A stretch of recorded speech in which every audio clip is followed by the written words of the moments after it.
De orden del señor cura se hace saber que Dios es uno y trino. ¿Hay alguno entre esta chusma con autoridad para tratar conmigo? ¡Yo quiero ir a casa con mi mamá! La escobilla de un baño que se limpia un día sí y otro también. Y sufro por la raza humana. Y por si fuera poco, además, me ha salido una pupa. No digas eso, no vuelvas a decirlo. Los Goonies nunca dicen muerto. ¿Qué diablos es Israel? Es algo de lo que se pone a hablar Rick cuando está borracho perdido. Hola.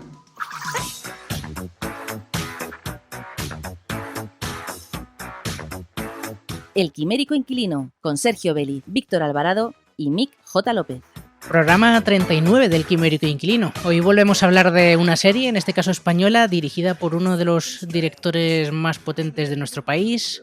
Una serie que ha despertado algo de polémica por su violencia, por su crítica hacia la corrupción y a la especulación, y por no dejar en buen lugar, según ellos, a la policía. Luego hablaremos sobre qué nos parece esto, porque hoy toca hablar de antidisturbios, pero antes, para ir arrancando el barro, ¿qué tal vuestro Halloween?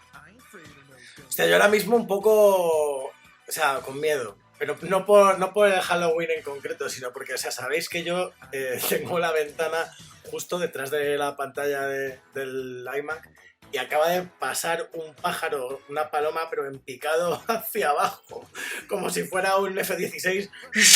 Y ha sido como, madre mía. ¿Sabes? Digo, de verdad, no, digo, se ha caído, no sé, algo, pero no. Igual es el 155, que ya lo han desplegado, pero es de esta forma. Ok. Vale, pues arrancamos fenomenal. Yo iba a decir la clásica paloma cóndor, pero casi lo de... Ay, madre mía. ¿Qué tal vuestra noche de Halloween? Porque esto, claro, este programa se va a escuchar a partir del lunes. La noche de Halloween todavía no ha pasado en nuestra realidad, pero cuando se escuche el programa sí. Sí, de hecho, yo sé por qué no estábamos grabando en plan un programa de terror, de vampirazos o algo, ¿sabes? Yo lo pensé. Halloween, pues... para lo que es la serie casi es de terror. O bueno, o haber hecho un programa de la Veneno directamente. De la Veneno. Está pendiente, se hará programa de la Veneno, no te preocupes. Si queréis, mira, para el mes que viene, como lo estamos haciendo casi sin darnos cuenta, que el primer programa de mes estamos haciendo serie, desde que hemos empezado la temporada. Empezamos con Cobra Kai, el primer programa del mes de octubre, el primero de noviembre va a ser de antidisturbios. El siguiente que será Cobra Kai. Que yo tengo un problema ya para ir empezando con antidisturbios, en algún momento diré La Unidad. Ah, sí, bueno, pero es que eso lo damos por hecho. Eso hay que decirlo de que desde que lo sepan los oyentes, desde que hemos comenzado a programar que hoy vamos a hablar de antidisturbios, incluso cuando Sergio nos mandaba un poco la programación posible para el mes, siempre se dijo La Unidad, pero él siempre quiso referirse a antidisturbios. Que oye, que hacer un programa de La Unidad también estaría súper guay, porque también nos flipó La Unidad. Y cómo está la ficción española, ¿no? Últimamente. De La Unidad, de hecho, el que quiera recuperarlo, yo creo que por marzo, ¿no? O por abril hicimos un programa en el que hablamos algo, o hablamos un ratete de La Unidad. Sí, pero fue como bueno, fue el de nuestras mierdas. Fue el de nuestras mierdas, y ahí está. Pero bueno. Sí. Pero vosotros como que escogisteis La Unidad. La Unidad, sí, perdón. La verdad es que es un seriote y yo creo que va a salir de todas formas La Unidad en algún momento según hablemos de antidisturbios. Y me pasa eso con la Unidad y con antidisturbios, y como también saldrá seguramente Que Dios nos perdone, es probable que lo llame Tarde para la ira. Es verdad, eso también te pasa a veces, sí. No sé por qué, pero no puedo hacer nada, es que no estoy atado de pies y manos en este... Nosotros te entendemos, Sergio. O sea, solo con la mirada del WhatsApp te entendemos. A mí me pasa que en vez de que Dios nos perdone, digo 100 años de perdón. Es que también es, ¿sabes? Tiene más sentido incluso. O 100 años de soledad. Tiene perdón de Dios, entonces. Madre mía. Todavía no habíamos hecho ninguna. Bueno, Vale, sí, a Víctor. sí, A Víctor le hemos hecho bueno al principio. Claro, Bueno, pero venga, es que si te unes a Víctor, entonces ya estamos... claro, porque me da envidia, me da envidia y yo también quiero hacer esas. Quiero hacer cortacoñas, como de a mí cuando hacía de estas en el barrio cuando era chaval, me decían mis amigos que hacía cortacoñas. Porque cuando alguien se rayaba con algo, ¿no? Y daba demasiadas vueltas a algo, pues yo soltaba una de estas, entonces como que se callaba todo el mundo y todo el mundo me miraba y ponía esa cara que has puesto tú en plan de... joder. Siempre hay uno de esos en un grupo de personas, siempre. Claro, pero hacemos un bien social, ¿eh? Porque anda que se habrán cerrado discusiones con cosas como esta. Yo quiero entenderlo así. Sergio no sé qué opina. Yo sí, pero bueno, tampoco quiero yo... Claro, lo que pasa es que, bueno, no es un bien social, porque si lo piensas... No, de hecho es un mal cosas social.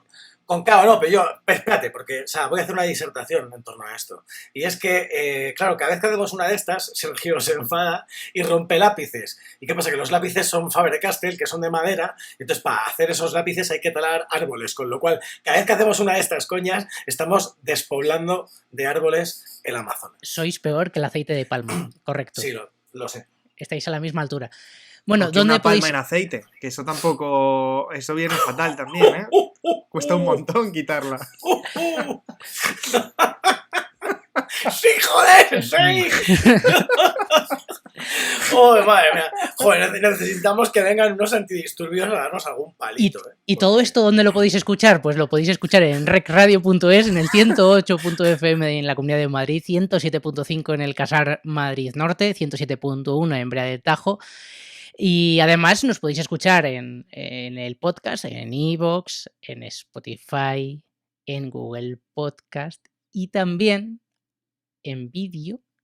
¡En YouTube! ¡Suscríbete, joder! ¡O palo!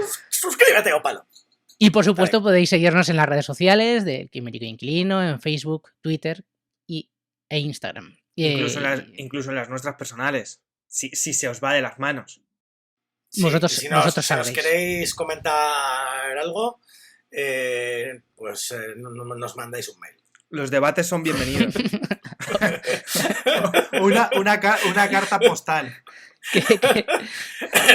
Pero no nos mandéis, no nos avasalléis con mensajes privados, por favor, porque... No damos abasto últimamente con los mensajes privados. Claro, estamos totalmente desbordados. Hasta arriba. Tenemos mucho trabajo y igual os contestamos o igual no. Entonces, si queréis comentarnos algo urgente... pues eso, que sea por mail, porque probablemente tampoco os contestemos. Y no enviamos ni calcetines usados ni calzoncillos usados. Es simplemente para que lo sepa la gente. Ropa que no usada hacer solo... ese tipo de fetichismo no solemos usarlo, ¿vale? Para solo a por Wallapop. Madre de Dios. Porque cuando Wallapop ya no hay stop. Por favor, Sergio, acaba con esto. Sí, tío. O sea, pon fin a esta mierda, tío. Ya. Vamos a hablar de antidisturbios porque esto... Vamos a hablar. ¡Hablemos de antidisturbios, güey! Esto es terrible. 6 antidisturbios ejecutan un complicado desahucio en el centro de Madrid que desemboca en una tragedia. Ocurre un accidente durante el operativo, fallece un inmigrante senegalés y recae sobre un equipo de asuntos internos de la policía la investigación de los hechos. El resultado de la investigación podría llevar a los 6 policías a enfrentarse a una acusación con graves consecuencias. El grupo de agentes busca una solución por su cuenta, complicando aún más la situación, y esto lleva a la joven Laia Urquijo, una de las agentes de asuntos internos, a obsesionarse con el caso y a comenzar a investigar, descubriendo una trama mucho más compleja de lo que parecía en un principio. Y aquí, al final de la sinopsis, suelo meter un chiste, pero los antidisturbios son gente muy mal pagada, con unas condiciones bastante injustas y que se comen unos marrones tremendos, así que hacer bromitas sobre ellos me parece de mal gusto y además tampoco las van a entender. Escuchamos el tráiler. Además, bueno, es un poco era un poco coña, pero sí que es verdad la primera parte y bueno, a lo mejor la segunda también hay gente que no lo entiende, pero y creo además también es que la crítica esto también viene un poco de cómo se han tomado la serie los propios policías, que ha habido mucha polémica, no sé si sí, ha habido lío, un poquito. Además me llama la atención porque ellos se han tomado la serie como de una forma muy personal, que no toda la policía es así, por supuesto, no toda la policía es así, como que se les pone de un modo muy violento, que están todo el rato drogándose y que no se empatiza con ellos, y yo creo que precisamente los que estamos fuera de la policía hemos empatizado muchísimo con ellos y la figura del antidisturbio, que en general no cae bien, no sé, a mí personalmente los personajes les he cogido cariño y me parecía que estaban puteados y que se comen unos marrones que no son nada justos. Yo creo que ya simplemente por eso, al menos por mi parte, merece la pena ver Antidisturbios. No sé por la vuestra, ¿por qué merece la pena ver Antidisturbios? Bueno, porque de entrada, el guión es maravilloso, o sea, eso principalmente es un gran guión. Se ha hecho además un trabajo de documentación tan exhaustivo con la serie de cara, pues, o sea, a nivel de, o sea, me refiero a los guionistas, o sea, el propio Sorogoyen, Isabel Peña, y bueno, y hay un tercer guionista, no recuerdo el nombre, que, o sea, han estado incluso yendo a visitar estos centros de la sede de los antidisturbios, han estado conviviendo con ellos, ha ido todo el equipo en varias ocasiones a visitarlo y han tenido pues una persona que les ha estado, ¿no?, haciendo pues como de asesor con todos los detalles y toda la profundización en el cuerpo de policía y demás.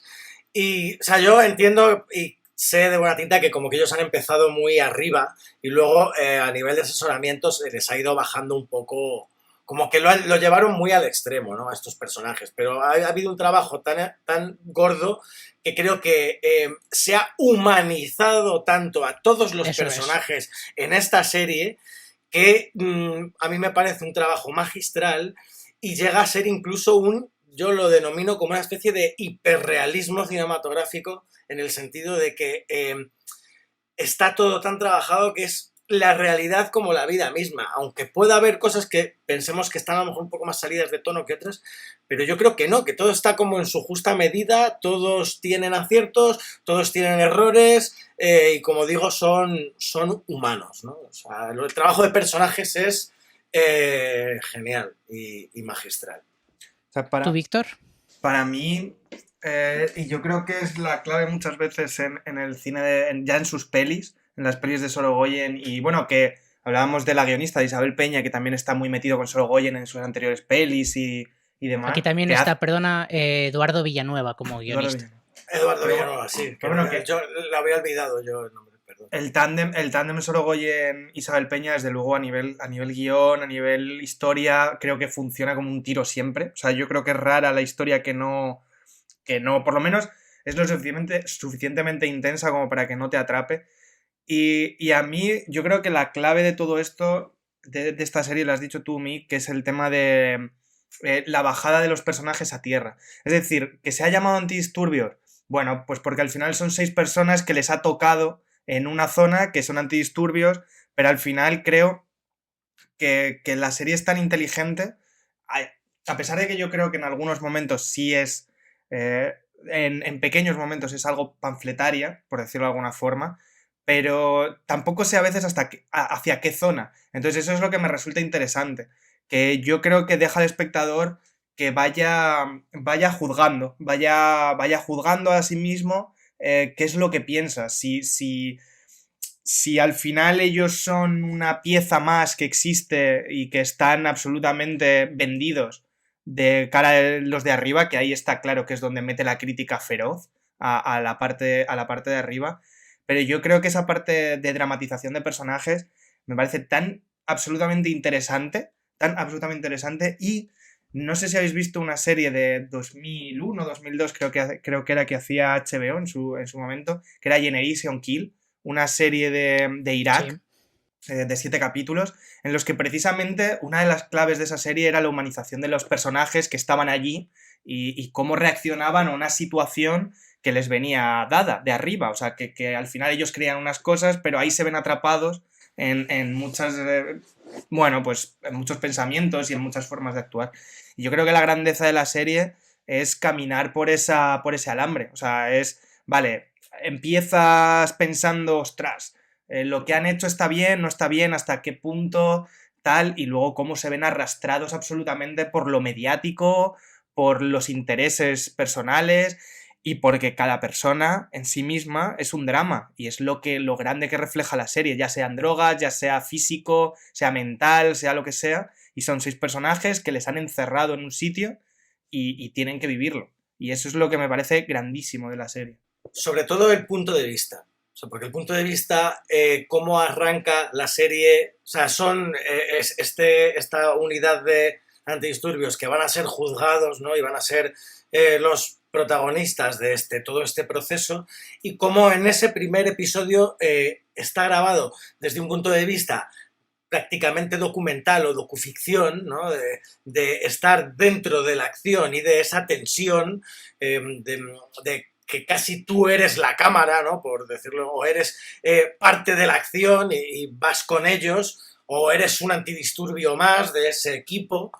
Entonces, al ser todo visto desde esa perspectiva, ese punto de vista, hace que vayas con ellos desde un primer momento, ¿no? Es decir, tú formas parte de ellos y es como que esté en tu piel y tú sientas desde una primera mano todo ese proceso y todo ese juicio, ¿no? de valor y moral que se hace en torno a estas personas. Es que yo creo que es casi una marca de autor del propio Sorogoyen e Isabel Peña, ¿no? Los juicios, ¿no? Los prejuicios, el cómo juzgas al personaje sin ellos juzgarlos, que me parece muy interesante, porque no bueno, al final es inevitable, yo creo que te pongan en una perspectiva, ¿no? Porque son humanos y ellos también tendrán su forma de ver las cosas, y aunque intenten alejarse de todos los prejuicios y tal, es inevitable.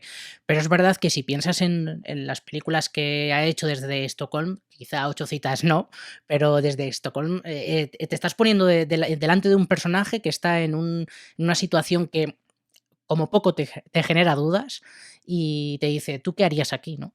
Y a mí me parece muy interesante. Yo creo que con esta serie es que no sabría decir si es lo mejor que ha hecho, o junto con El Reino tiene que estar por ahí, porque... Bueno, que Dios nos perdone, es otra maravilla. Es un absoluto... O sea, yo creo que aquí... A mí me gusta mucho también. Aquí posiblemente entren los intereses de cada uno personales en lo que cada porque creo que cada peli... Eso me parece lo interesante de Sorogoyen, que creo que cada peli puede tocar a alguien de una forma que considere que es su mejor pieza, o sea, que es su mejor peli por algo más personal que por algo de fuera. O sea, que por algo interno de la propia peli. A mí Antidisturbios me parece que ha cogido el mundo del Reino y es como una especie de spin-off del Reino en el que ha cogido esa zona y lo ha hablado desde otro punto de vista. Es el mismo universo, lo sabes, ¿no? Lo sabéis. O sea, que Dios nos perdone y también...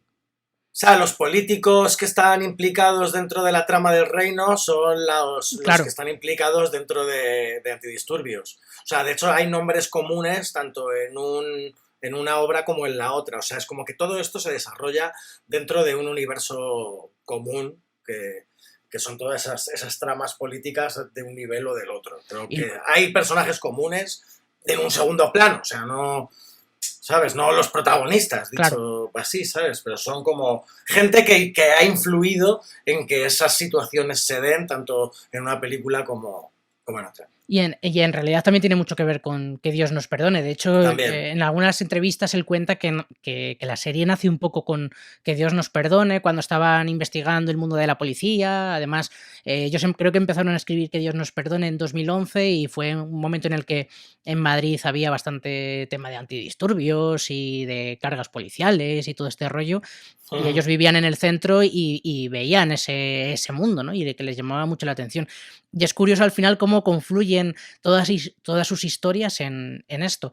Y me llama mucho la atención también que él dice que el thriller no es lo que más le gusta hacer, pero sin embargo es que lo hace de maravilla. No sé qué será lo que más le guste, pero vamos, el thriller es que está... ¿Cómo le gusta Fincher a Sorogoyen, eh? Sí. Bueno, y aquí hay la verdad es que hay como referencias de muchas cosas en la serie, ¿no? Sí, pero bueno, a ver, yo os lo decía en el momento, ¿no? Creo que son los capítulo 5, 5 y 6 o 4, 5 y 6, ya una vez que Laia está ya como en ese equipo de investigación aparte de, ¿no? Que, o sea, es Mindhunter.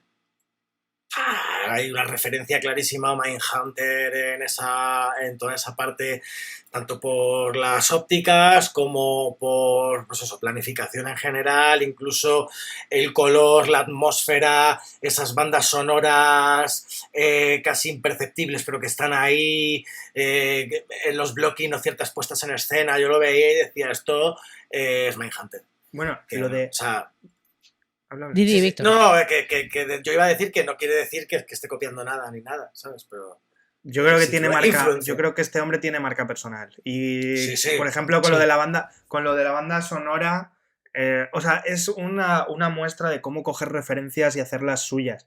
Pero, por ejemplo, con lo de la banda sonora es algo que me parece abrumador, porque creo que es muy para entender a veces cómo funciona. Porque al final es un tío que al final yo creo que en casi todas sus pelis hay menos banda sonora que en otras muchas pelis. O sea, que suele ser bastante...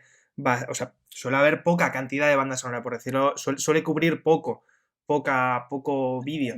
Depende, porque hay veces que está, pero no... O sea, bueno, quito el Reino. El Reino lo quito porque el Reino es una discoteca. El Reino me parece una discoteca. Y hay muchísima electrónica y tal, y muy, ¿sabes? Pero en este caso, en el caso de Antidisturbios, me parece muy interesante porque tenemos esa música que entra en los créditos, tenemos algún momento de música, alguna pieza musical que entra en algún momento, y el valor que se le da a esa pieza musical, yo personalmente creo que a veces de desahogo, de descanso, cuando termina un capítulo incluso, porque llega a tal nivel que yo creo que esa música ayuda a bajar un poco, a bajar un pelín, creo que hace más importante la música en sí. O sea, el hecho de que no haya tanta en cuanto la mete, quiere decir que tiene aún más significado. Tiene más significado y tiene un porqué mayor al final a meterlo en todo. Que vuelvo a decir, está el Reino, la discoteca que es el Reino, para meterte en una situación precisa a nivel de ritmos. De hecho, el otro día cuando, como os comenté antes del programa, estuve en un coloquio con montador y sonidista del Reino, bueno, y de más piezas de Sorogoyen, y hablaban un poco también de eso, ¿no? De la utilización del sonido, y que justo ahora que mencionamos esto, decía el jefe de sonido, ¿no? Dice que a nosotros nos proponía para ciertas secuencias en el Reino Rui, como le llaman sus amigos o sus compañeros, y nos proponía una música electrónica trayera, y le miramos todos en aquel momento en plan de, pero este tío está loco, ¿qué dice? ¿Cómo vamos a meter aquí electrónica? Y luego de repente cuando hicimos la prueba con cosas con otras piezas que no eran las finales, ¿no? Dice, quiero algo como esto, y de repente lo metíamos en montaje y decíamos, hostia, pues es que funciona maravillosamente, ¿no? Y cómo hay veces que estas cosas, ¿no? A priori dices, ¿qué? ¿Cómo? Y más lo que tú dices, como están acostumbrados a que no haya una banda sonora con una presencia tan clara, ¿no? Como puede ser en el Reino, de decir, pero este tío, y de repente ahora esto, tal, y como está, nunca ha trabajado así, ¿no? Y de repente ponerlo y decir, ¡hala, qué maravilla!, ¿no? Qué presencia le da y cómo cambia la secuencia, ¿no? Es que yo creo que esto lo decimos mucho, pero al final es que es verdad.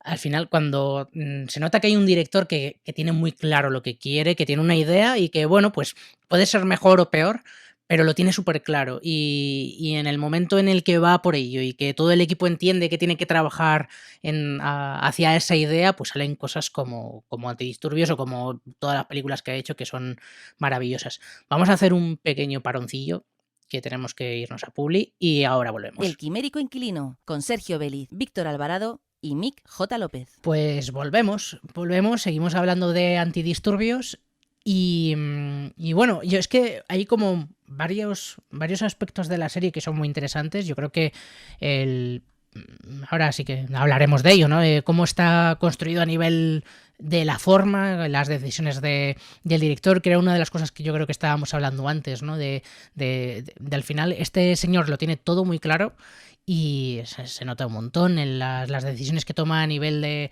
dónde coloca la cámara, luego también en montaje. Pero yo creo que una de las cosas que a mí al menos me ha llamado más la atención son los personajes. Creo que los personajes de esta serie, cómo están construidos, cómo están trabajados también desde los propios actores, que creo que es que los señores que están trabajando aquí y es que son brutales. Es que tienes a Vicky Luengo que hace un trabajo brutal, Jovic, Raúl Arévalo, Alex García, Roberto del Álamo, Patrick Criado, Raúl Prieto. Es que están todos pero brutales. Y luego los personajes en sí a mí me parecen muy ricos. Una de las cosas que se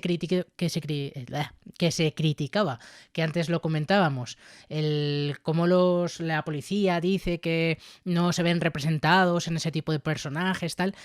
Claro, es que estamos hablando al final de 6 antidisturbios. No podemos enseñar los 2000 antidisturbios que habrá o no sé cuántos antidisturbios. Se reducen a 6. Y en esos 6 metes características de mucha gente, ¿no? No puedes... Obviamente, pues no existirá un Salvador Osorio, no existirá un Diego López, pero existirán varios antidisturbios que se pueden ver reflejados en parte de estos personajes. Y a mí, bueno, no sé qué pensáis vosotros, pero me parece brutal. Y Laia Urquijo, el personaje de Laia Urquijo, interpretado por Vicky Luengo, me parece brutal. Me encanta. O sea, a nivel polémica, yo creo que la gente, voy a ser muy muy muy gilipollas, yo creo que la gente es tremendamente hipócrita. Es tremendamente hipócrita y que tiene la piel muy fina, en el sentido de tú ves una peli española, americana, lo que me da igual la peli, y cuentas una historia. Bueno, no quiere decir que si hay un asesino en un barrio, todos los del barrio vayan a ser asesinos, pero tendrás que contar una historia que a ti te interese. Lógicamente, aquí el retrato, pues bueno, tampoco, o sea, desde luego no creo que todos los antidisturbios sean así, ni mucho menos, ni un gran porcentaje, pero refleja unas cosas que pasan, pero no en los antidisturbios, sino en cualquier tipo de trabajo. El que haya una persona agresiva en un trabajo es real. El que haya una persona que físicamente igual está destrozada, pero aún así tiene que trabajar por X razón, pasa en cualquiera. El hecho de que haya también está representado el tema de los símbolos falangistas, símbolos anticonstitucionales y tal. Eso se ha visto hasta en reportajes de la policía. O sea, en reportajes de la policía se han visto taquillas y se han visto cosas en los que estaban esas pegatinas. Entonces, lo que pasa es que tenemos aquí la piel muy fina en función de lo que nos interesa. Bueno, pero en ese sentido, por ejemplo, los símbolos que tienen ellos luego de cara en el despacho es que tienen de todo. Y eso es lo gracioso, claro. y lo bonito, ¿no? Como una generalización de toda esa simbología anticonstitucional que tienes desde alguna bandera, pues yo que sé, de Euskal Presoak etcétera, por ejemplo, de hooligans tanto de un equipo como de otro. Tienes cosas de tanto muy izquierdas como muy de extrema derecha, ¿sabes? Pero eso es tramposo, ¿eh? Eso es muy tramposo o esa es mi percepción. Es muy tramposo por una razón. Creo que toda esa simbología que tienen en el despacho es comprendida en el último capítulo, en los 2 últimos capítulos, cuando ellos se llevan la bufanda del Lyon o del Olympique, no sé, del equipo francés. O sea, las banderas y las bufandas que tienen en ese despacho, o a mi entender, las bufandas no son porque ellos crean en nada de lo que hay ahí, sino que claro. Son trofeos de guerra. Son trofeos. O sea, es como decir, un Hall of Fame de lo que han ido incautando o cogiendo, quitando en las broncas o en las operaciones que ellos han ido teniendo. Claro. Pero la serie es tan inteligente que la primera vez que te presentan el despacho te vuelve loco. Es decir, no sabes exactamente qué es cada personaje y así va la serie. O sea, con un Raúl Arévalo enormérrimo, en el que sí, señor, sí. No sabes a veces de por dónde va. Y es lo interesante que lo decías tú, Mick, al principio, y yo creo que es el valor de la serie, la humanización y el dramatismo. Es un personaje que está ahí, que va por el bien y el mal, por los compañeros o no compañeros, con la mujer, va por todo, por todos los lados. Kirk Douglas o algo así, Raúl Arévalo en esta serie, tío. Es interesantísimo. ¿Verdad? Pero... Tiene un perfil, es que está... Bueno, a ver, están... Porque hablamos de Raúl Arévalo ahora en concreto, que está tremendo, pero o sea, bueno, Jovic Keuchkerian, que se dice muy mal, Jovic Keuchkerian, ojo. Y lo de Vicky Luengo. Bueno, y sí, también Vicky Luengo está increíble. Y por supuesto, o sea, Roberto Álamo también es otro que es a todos, ¿no? Yo creo que todos, por ejemplo, Patrick Criado, que está también muy bien, pero como, claro, ese niñato un poco más pasado de vueltas, ¿qué tal, no? Pero a mí en concreto, o sea, Jovic y por supuesto Roberto Álamo, ¿sabe? El papel de el tipo con depresión, con ansiedad postraumática, que maltrata a la mujer y tal, es como, no sé, me parece uno de los papeles que más me gusta. Además, bueno, sí, continúa. No, eso, que Vicky Luengo está también increíble, vamos, es que su personaje me parece, está casi también Lisbeth Salander, ¿no? Que tiene como un poco algo de esta... Lo pensé, sí. Tiene algo, a ver, sí. ¿ves? Pero es una serie en la que se le ve el plumero con muchas cosas, o sea, no lo digo para mal, ni mucho menos, pero que se le notan mucho ciertas influencias muy claras que tienen algunos personajes y algunas cosas, algunas situaciones, que está bien, o sea, no quiero decir, en plan, en ningún momento está copiando nada de nada, pero simplemente que como es un tío que tiene muy claras las referencias y de dónde viene y de dónde ha bebido y creo que eso está bien, ¿sabes? Que él creo que en alguna entrevista le he escuchado decir, que incluso esto lo comparte con Isabel, que no piensan en referencias, no piensan en... que antes sí que lo hacían. Antes sí que pensaban, pues vamos a ver esta película o esta serie o vamos a leer este libro para coger las referencias de tal, y dicen que ahora no lo hacen porque se ven como muy enseguida, que se van enseguida a esas referencias, sí, ¿no? Y se acotan demasiado con claro, eso. Sí. Y están empezando a no pensar en referencias, pero claro, es que ellos es gente que ha visto muchísimo, ha visto muchísimo, ha leído muchísimo y lo tienen ahí, ¿no? Y pero bueno, que no, es que eso no es malo. No, para nada. Y el personaje de Vicky Luengo me parece... Es maravilloso. Yo creo que la primera secuencia es que hay que hablar de la primera secuencia, ¿no? De cómo define el personaje. Es un cortometraje. Sí, es un cortometraje, o sea, funciona sola. Y esto, vuelvo a repetir, antes lo decía con la banda sonora y lo repito con esta secuencia. Que esta secuencia sea lo primero que ves de toda la serie. Que esté tan fuera del resto, porque creo que es la única secuencia más o menos así que hay, hasta posiblemente la cena que tienen en la parte final. Sí, que es brutal, o sea, es una no sé, a mí es que me parece apoteósica la dirección de actores de este hombre, me parece apoteósico y cómo les lleva, pero esta primera secuencia creo que tiene todo, o sea, que tiene todo lo que podemos entender de Sorogoyen viendo las pelis está en esa secuencia. O sea, Entiendo que habrá gente que casi todos los que estén escuchando el programa habrán visto la serie, pero bueno, por quienes no lo hayan visto... Hombre, si no que dejen de escuchar el programa, porque a partir de aquí les vamos a empezar a destripar seguramente muchas cosas. Sí, que en realidad casi hasta daría igual los spoilers en esta serie, porque el valor viene de otro lado, ¿no? Pero bueno, un poco por si no la han visto, en esta primera secuencia vemos una cena familiar en la que está Laia Urquijo con sus padres jugando al Trivial tranquilamente, y hay un momento en el que el padre hace trampas, ella lo descubre y insiste el padre en que tú has hecho trampas, hasta que el padre lo reconoce y dice algo así como a mí no me hace trampas ni mi padre.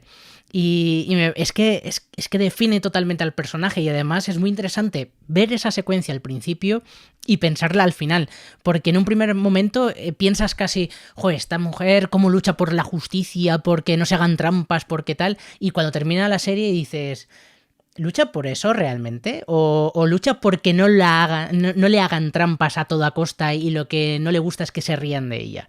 Y eso, no sé, me parece un valor muy... La muy personalidad genial. del personaje de Laia es que es un personaje tan powerful, ¿no? Tan potente. Muchísimas aristas. Sí. De hecho, pero todos los... Todos los personajes las tienen. Todos. Es que lo interesante de la serie es que todo tiene aristas. O sea, nada Todo, es blanco claro. o negro, sino que hay Eso una cantidad de grises de la serie que es... Con todos los apabullante. personajes es como en el momento en que estás empezando a empatizar con un personaje, de repente te dan la vuelta a la tortilla y ves la cara B y dices, hostia, pues igual es que ya... No, igual ya no me cae tan bien. O incluso te pasa de caerte bien a caerte muy mal, ¿no? Con ciertas conductas o ciertos comportamientos que se van desarrollando. Pues yo qué sé, pues por ejemplo, el de Raúl Prieto, ¿no? Bermejo, llega un momento en el que al principio dices, joder, este tío parece un tío íntegro, tal, es como no quiere entrar dentro de toda esta movida y esta confabulación que va a haber, y de repente luego es un puto maltratador, ¿sabes? Que, o sea... que es como, ¡buah! Mola por eso, ¿no? Luego te van dando esos giros con cada uno de los personajes, incluso con Laia, ¿no? Esta historia que tiene con Alex García, ¿no? El personaje bueno, con Alex también se llama el personaje, con el tema de la discoteca, tal, que a mí esto es algo que me flipa, este tipo de cosas que hace solo Goyen, que esto lo hablábamos en su momento cuando hicimos el programa de Stockholm, ¿no? De tener a lo mejor un detalle en un sitio que te hace replantearte y dar la vuelta a la tortilla también de todo, como era en ese caso ese dedo con una gotita de sangre en un marco de una puerta, que te hace como ver eso, el big picture, ¿no? De decir, bueno, pero es que esto es algo más, ¿no? Esto es algo como mucho más grande, que es como va como para que tú tengas esa visión hacia adelante, ¿no? Y digas, pero es que ha preparado esto o tal, y sin embargo aquí es como un poco hacia atrás. En el momento en el que hay esa primera entrevista con todos ellos, hay una mirada Y de antes, Alex incluso hacia antes. Laia, sí, incluso antes, pero ahí te lo confirmo, tú lo estás sospechando ya desde antes, porque el otro día, por ejemplo, lo hablaba con unos compañeros, ¿no? Y era como ayer, y decían, joder, pero es que claro, el personaje de Laia llega un momento, es que, claro, joder, que hija de puta, pues luego es como, al final mira por sus intereses de decir, joder, ve a este tío que está muy bueno, y es como, me lo quiero follar. Digo, creo que no has entendido del todo cómo funciona eso, porque estos dos personajes se conocían desde antes, y ya han tenido algo antes de esto. O sea, que es con esa mirada de esa primera entrevista, tú en ese momento dices, Antes ¿qué de la pasa aquí? entrevista... Estos ya Pero antes de la entrevista ya hay el momento en el que ella está buscando por Facebook y hay ese montaje entre la pantalla de Facebook y la cara de ella, que además con el angular, con la iluminación que hay ahí y con lo demacrada, que, o sea, es un personaje que parece que está demacrado que en muchos momentos. Ya te lleva una relación. Pero es que es básica del montaje. O sea, es ver una secuencia y a ella. Es verdad que ahí engañan al espectador muy bien, yo creo. Que es esa, de repente, la de asuntos internos se queda pilladísima por uno de los que tiene que meter. Y meten ahí una subtrama súper interesante en la que, bueno, pues no sabes muy bien exactamente, porque desde luego ella estratega es de narices. Hombre. Entonces tienes que empezar a entender que todo lo que ocurre igual no es tan aleatorio, o a lo mejor es tan aleatorio que no lo parece. Es que eso es lo que me parece tan... O sea, es tan humano que lo hace aleatorio. Entonces... Claro, yo es que no tengo claro que tuviese una relación anterior. A mí me parecía que era como algo natural que pasaba, porque eso pasa, ¿no? No tiene por qué haber algo detrás, que podría pasar perfectamente. Yo creo que, o sea, han tenido contacto antes. Yo tengo la duda ahí también, ¿eh? Yo creo que es la primera vez que se ven... Yo estoy casi seguro de que se han liado de pedo una noche en esa misma discoteca. Bueno, no sé. Bueno, es que... o en otra, pero eso es... O sea, Alex y Laia se han visto antes, seguro. No sé, yo por la conversación que tienen en la discoteca previa a liarse no lo tengo tan claro. Porque... Eso es puro subtexto, tío. No lo sé. Pero a mí no me parece... Vienes mucho por aquí, no te había visto. Como diciendo, ¿sabes? Están jugando a... Lo que dicen no es lo que están... Ya digo, o sea, es subtexto puro y duro. Pero ¿no crees que... No sé si es... O sea, ya te digo, yo estoy ahí entre medias porque tampoco lo tengo nada claro y creo que... A ver, eso es lo bonito. Deja el suficiente margen como para que cada uno meta su propia interpretación. Claro, o sea, claro. Eso es lo que me resulta tan interesante y tan absolutamente interesante de la serie. Claro, pero eso es lo guay que genere este debate, que justo en concreto esto que estamos teniendo ahora es lo que lleva a propiciar eso, ¿sabes? Que es como... Es genial, ¿no? Que pase esto. Yo, o sea, necesito volver atrás a esa primera secuencia para seguir entendiendo a ese personaje. Porque hay una de las cosas, comentaba, el tema de que esté ahí, de que esa secuencia sea la primera, te está dando una relación al personaje en función de la serie. O sea, al final, por ejemplo, ¿cuál es el personaje principal? Es que al final casi es Laia el personaje principal de todo. Claro, la prota es Laia, que es la antagonista ella de los otros. Pero es que cómo... Por eso es raro. ¿Sabes? Pero cómo directamente, esto lo hemos visto cuando hicimos el programa de Madre, que estuvimos hablándolo, el uso de esos angulares, de esas ópticas cortas que hacen que realmente se distorsione el espacio, porque al final para nosotros es una distorsión. Con el personaje tan enfrentado al padre, que quiere que además va a muerte, y luego el montaje que hay, de los ritmos que hay, de quedarnos en un plano en el que crea más tensión aún incluso de la que hay.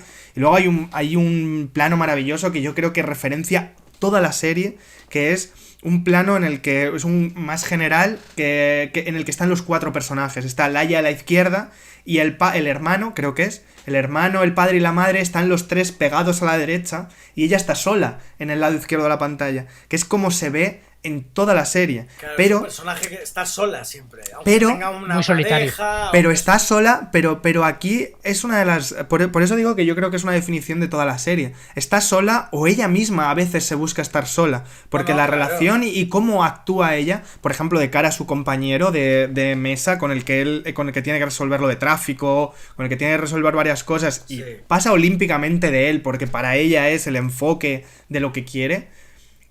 Es la parte interesante. Se salta los mandos, se salta todo, se salta absolutamente todo. Es que incluso con y lo interesante Moreno, es que se equivoca. Con el personaje de Moreno, que a mí es uno de los personajes también que más me gusta, y porque a nivel del trabajo de actor, de interpretación, es como un personaje que está muy contenido y eso es muy complicado de hacer. Es un Nicolas... el de Drive. Winnie Ref. No, pero dices... Vale, sí, no, pero tú el de los cereales. El de los cereales, me encanta. Bueno, la verdad es que Vicky Luengo es el personajazo, pero luego decíamos de los otros. A mí, Jovic me parece un tío que... Es que lo decía el propio Sorogoyen, que en el momento en el que empezaron a rodar esto, Jovic estaba con La Casa de Papel y no tenían muy claro si iban a poder compatibilizar ambos trabajos. Pero es que se me ocurren muy pocos actores que puedan hacer el papel de este señor, a nivel físico ya, de la presencia física que tiene, que hay un momento... en el momento del partido, cuando se pegan con los franceses, que le coge de la cabeza al... Vaya secuencia, A mí yo he conocido a Jovic, he tenido la suerte de conocerle, de estar alguna vez con él, y sí, es un tío que da... que es un oso amoroso, porque es un tío genial, pero te levanta la voz y te cagas encima, porque es que es enorme, no somos conscientes de lo grande que es ese tío. Y mola, no sé, el personaje que hace es maravilloso, además con el dolor de espalda, tal. Y a mí me parece el personaje más humano. Es el personaje que sufre muchísimo por el estilo de vida que tiene 2 hijas de 2 matrimonios distintos a los que le tiene que pagar una pensión, pero es que no le da la vida. El dolor de espalda... Está haciendo lo del examen. Lo del examen. Con sus gafitas y tal, es como es tan adorable. Eso en la Casa de Papel yo creo que es un personaje a Bogotá que le coges cariño en La Casa de Papel y yo creo que incluso quieres más de Bogotá en la serie que de otros personajes. Y en este es, yo creo, la mesura, ¿no? O sea, está ahí en medio. Total. Pero vuelve a ser otro personaje con aristas, porque no deja de ser el jefe del cuerpo y ve los problemas que tiene su equipo. Entonces se tiene que debatir entre o sea, hay personajes que les debería haber sacado de ese equipo, tal y como funcionan, tal y como son y lo que conoce. Hay una parte que puedes realmente demandarle, que debes sacar a esos personajes del equipo, pero yo creo que es el más comprensivo posiblemente por lo que dices, por lo que le pasa a él, ¿no? O sea, hay una frase muy definitoria de la primera secuencia del desahucio, que es cuando baja uno de los negros y le dice, esto no lo pueden hacer porque estas son buena gente, y dice, yo también soy buena gente y aquí estamos todos juntitos. Sí. O sea, esa frase es la serie, ¿sabes? Esas dos, vamos, esa respuesta y esa frase en respuesta a esa frase es como un poco lo que define todo. Y es el personaje peón, yo creo, ¿no? Igual que el resto tiene quizá unas aristas más desagradables en el caso de... más neutro, es el más neutro. Sí. Y bueno, también yo creo ahí está Diego López, el personaje de Raúl Arévalo, que es como el tío íntegro, pero que se encuentra con que es tan difícil. Bueno, y una de las frases que tiene él, ¿no? Que dice que yo no trabajo en esto por dar porrazos y meter gomazos, sino porque yo quiero intentar mejorar las cosas. Que las cosas hagan un poquito mejor, dice. Claro, y yo creo que le define también como personaje de una manera absoluta y también es quizá de los más normalitos. Luego te encuentras con Patrick Criado que hace un personaje de niñato que dices es que te metía 2 hostias. Sí, pero que es como, habrá gente que diga, es que se han pasado, no, o sea, es el típico, porque hay mogollón de peña en España, ¿sabes? Y es el típico niñato de ese rollo, ¿sabes? Eso es lo que hay yo creo. Chavales así. Eso es lo que yo creo que hay que entender y que muchas veces, incluso yo personalmente lo he pensado. Una persona así, además patriota, no sé qué, España, todo. Al final, que de estos hay en todos los trabajos, lo vuelvo a repetir, que no quiere decir que en antidisturbios pongan a este tío, quiere decir que todos los antidisturbios son así, sino que si ponen a un tío de estos en la oficina, y el tío es un agresivo, no quiere decir que todos los de la oficina lo sean. Es que es lo que yo creo que a la gente no le entra en la cabeza con la ficción, con el drama y con la crítica social y con la crítica de subtexto y con muchas cosas. Pero en lo de Raúl Arévalo, yo creo que la gran diferencia con Ex Bogotá es que yo creo que el personaje de Hobbit, el personaje de Hobbit es el sabio, ¿no? Es ese que ya tiene una holgura y tiene muchos años pelado ahí dentro, tiene el culo pelado, y Raúl Arévalo yo creo que es lo que era Hobbit hace años, ¿sabes? Esas ganas, esa energía, ese todo. De hecho, tiene todavía mujer. En ese caso, el personaje de Raúl Arévalo, aún tiene mujer. No se sabe por cuánto tiempo. Que no está muy claro por cuánto tiempo, pero tiene ese hijo, esa mujer. Y la sensación de Raúl Arévalo es que se va a convertir en el personaje. Yo es la sensación que tenía. Sí. Que es como la definición de Hobbit, pero 20 años antes. Con ese ímpetu, esa energía y que el cuerpo todavía le deja. Y me gusta mucho que digas eso, porque también el personaje de Alex es un poco el personaje de Patrick Criado más mayor.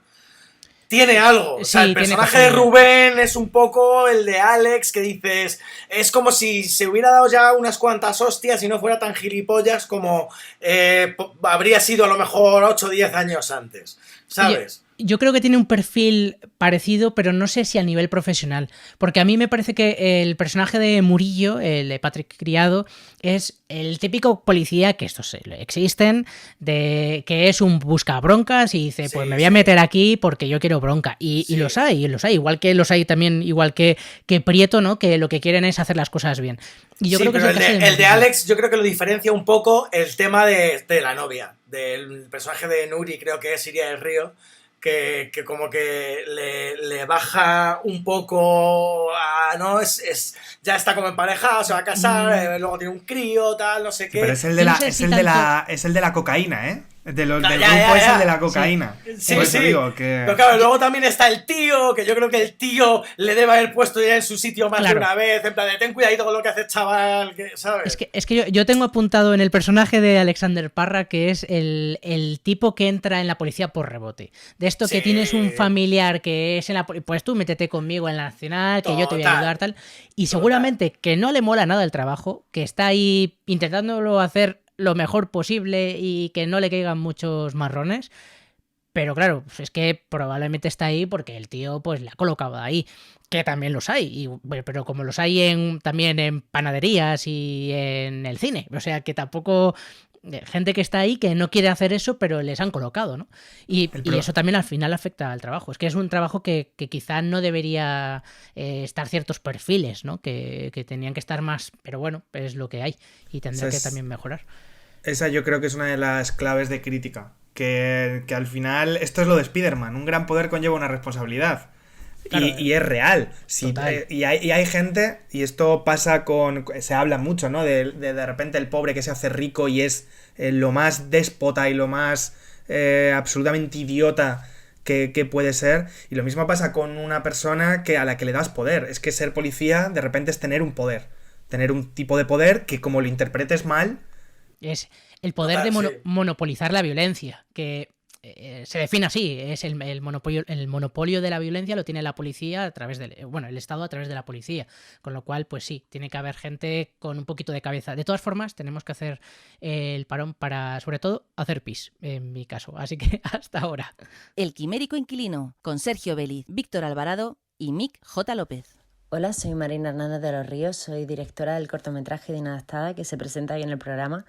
Y lo primero, daros las gracias porque me parece una iniciativa súper bonita darnos a conocer por este tipo de plataforma. Y Inadaptada es un cortometraje que rodamos hace 3 años.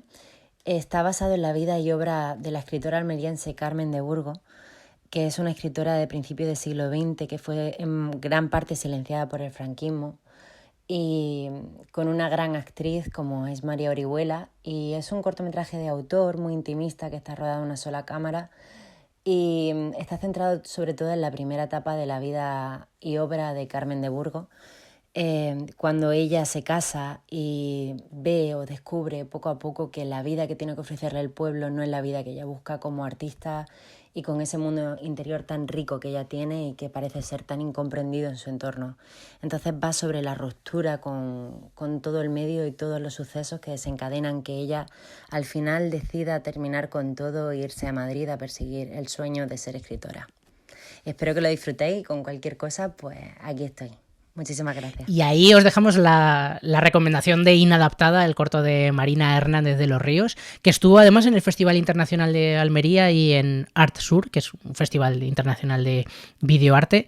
Y lo que os estamos diciendo en estos últimos programas, que si tenéis un cortometraje y queréis que lo comentemos en el programa, pues nos enviáis un audio, nos escribís y lo ponemos o no. Depende. No, nos vamos a sincerar. ¿Vale? Aquí con este tema. No lo hagas. No, o sea, no es si tenéis un corto, mandádnoslo, tal, porque no, o sea, coño, mandadnos cortos, joder, porque es que nos estáis mandando una mierda. Que vamos aquí como muy de dignos, en plan de, bueno, igual lo ponemos con esta afluencia de cortos, que no. O sea, no nos está mandando nada, ni Dios. Nos está costando tener un corto semanal para poder promocionarlo. Que si es por vosotros, joder, si es para daros visibilidad. Has roto la magia. Que luego no lo ve ni Dios, vuestro corto de mierda, joder. ¿Ves? Y acabas de decir la verdad. Lo acaba de... Oye, incluidos los míos. Incluidos los nuestros. Claro. Es verdad que tampoco hace falta ser como Marina Hernández, que hace cortos, canta, hace temas de doblaje, pinta y todo lo hace bien. Que puede ser un corto mediocre también, ¿eh? Que ahora mismo estamos sin cortos. Sí. O sea, excepto si nos estás escuchando... persona que proyectó Víctor, en Sanse Cortos en Abierto Víctor, un corto sobre violencia de género, no nos lo envíes, por favor. Víctor, no. Porque no lo vamos a poner. Buah, ese corto era muy bueno. Bueno, vamos con lo nuestro, que es Antidisturbios. Hemos estado hablando bastante de los personajes y una de las cosas que no hemos tocado todavía y que yo creo que también da para hablar mucho es el tema de estos de los primeros planos, el montaje, es que a nivel formal, lo que es la forma de la serie es también brillante y también tiene mucho de Sorogoyen, ¿no? Por ejemplo, los primeros planos y todo esto. Cuéntame. Es que es como una estructura, a nivel formal es una serie muy atípica. ¿En qué sentido? En que la serie está en constante evolución formal todo el rato. Uh-huh. O sea, empieza siendo una cosa, termina siendo otra. Empieza con una cámara en mano, dentro de una situación dramática muy tensionada y demás, y termina siendo una ficción con planos, con unos travelings más muy limpio. finos, muy limpios, una planificación muy cinematográfica.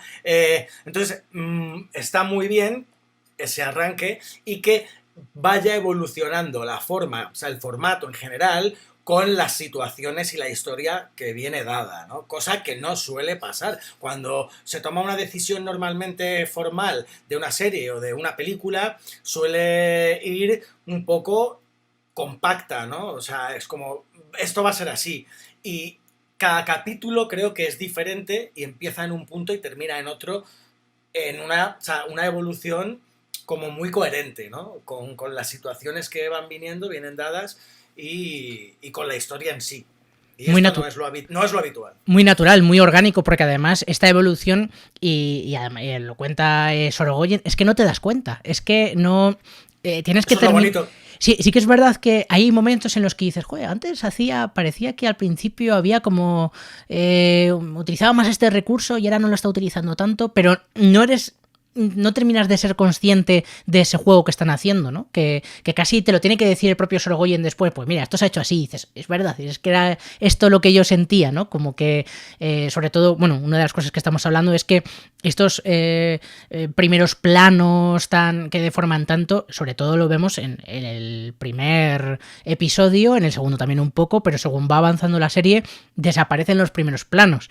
Creo que él contaba que empezó a rodar el primer capítulo con un 14, un 16 milímetros, una cosa así, y acaba con un 32. Pero no te das cuenta, no eres consciente de ese cambio casi, no es muy natural y es brillante. Eso y el punto de vista. El punto de vista creo que es porque también hay un cambio brutal entre los propios antidisturbios y el punto de vista de ella. De hecho, los primeros capítulos tampoco me quiero